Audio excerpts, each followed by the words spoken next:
నమస్కారం అండి. మీరు చూడండి మన యూటీ ఫార్మ్ ప్రజెంట్ మన ధర వచ్చేసి మనకి నేపాల్ బండి మన కటింగ్ వచ్చేసి నేపాల్ బండి పెట్టడం జరిగింది ఈరోజు వచ్చేసి. అయితే బండి 30 టన్నుల బండి రావడం జరిగింది. అయితే రేటు మనకి ఈరోజు మనకి తెలంగాణ అంటే టీఎస్ రేట్ వచ్చేసి మనకి 5 రూపీస్ నడుస్తుంది. ఏపీలో మనం చూసుకుంటే 4 రూపాయలు. ఎందుకు అంటే ఆర్డర్ లేకపోవడం వల్ల 4 రూపీస్ 3.5 రూపాయలు అంటున్నారు. రీసెంట్గా మనకి 7 రూపీస్ కూడా కటింగ్ అయింది. కాకపోతే ప్రజెంట్ మన బక్రీద్ పండుగ అని చెప్పేసి ఆర్డర్ లేకపోవడం వల్ల తగ్గడం జరిగింది. మళ్ళీ మనకి 10 డేస్ నుంచి మళ్ళీ పెరిగింది ఆటోమేటిక్గానే. ఎంత పెరిగిందని చెప్పేసి మనం చెప్పలేము. 7 రూపీస్ నుంచి 10-15 అట్లా కూడా వెళ్ళే మూమెంట్ కనిపిస్తుంది. ఎందుకు అంటే ఇక్కడ ప్రజెంట్ ఈ 1 మంత్లో మనకి ఇక్కడ తెలంగాణలో కాయల మొత్తం కూడా అయిపోవడం జరుగుతుంది. అలాగే తోటలు పాలకిచ్చి పచ్చికాయలకి ఇచ్చేసి తోట పడేయడం జరుగుతుంది. కాబట్టి చెప్తున్నాను 100% ఈ మంత్ తర్వాత పెరిగే అవకాశం ఉంది. అది ఎంతని మనం చెప్పలేము. ప్రతి వారం ప్రతిరోజు మీకు అప్డేట్ ఇస్తూ ఉంటాను.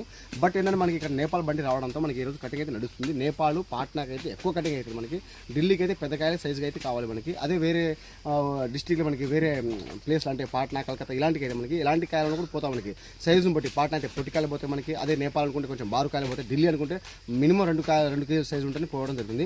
ఇలాంటి మనకి మరిన్ని ఇన్ఫర్మేషన్ కోసం మన ఛానల్ లైక్ చేయండి, సబ్స్క్రైబ్ చేసుకొని షేర్ చేయండి. అలాగే మనకి నర్సరీ మొక్కలు కూడా ముందుగా వాటికి ఎలాంటి మందులు వాడుకోవాలి, ఎటువంటి స్ప్రేయింగ్ చేసుకోవాలి, ఎలా జాగ్రత్తలు తీసుకోవాలి ప్రతి కూడా చెప్తుంటాను మీకు.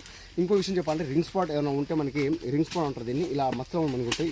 ఇలాంటి మచ్చలు ఉంటే మనకి సేల్ అయితే అవ్వడం జరగదు. ఎందుకంటే కటింగ్ చేసినప్పుడు కూడా మనకి ఇలాంటి మచ్చలు కాయలు ఉంటే కంపల్సరీ వాళ్ళు పక్కకు పెట్టడం జరుగుతుంది కూడా. ఇంకా ఫుల్ పట్టి ఉంటేనే కటింగ్ అయితే చేయడం జరుగుతుంది. ఎవరైనా వీలుంటే పచ్చికాయలకి పాలకైనా ఇచ్చేయండి తోట.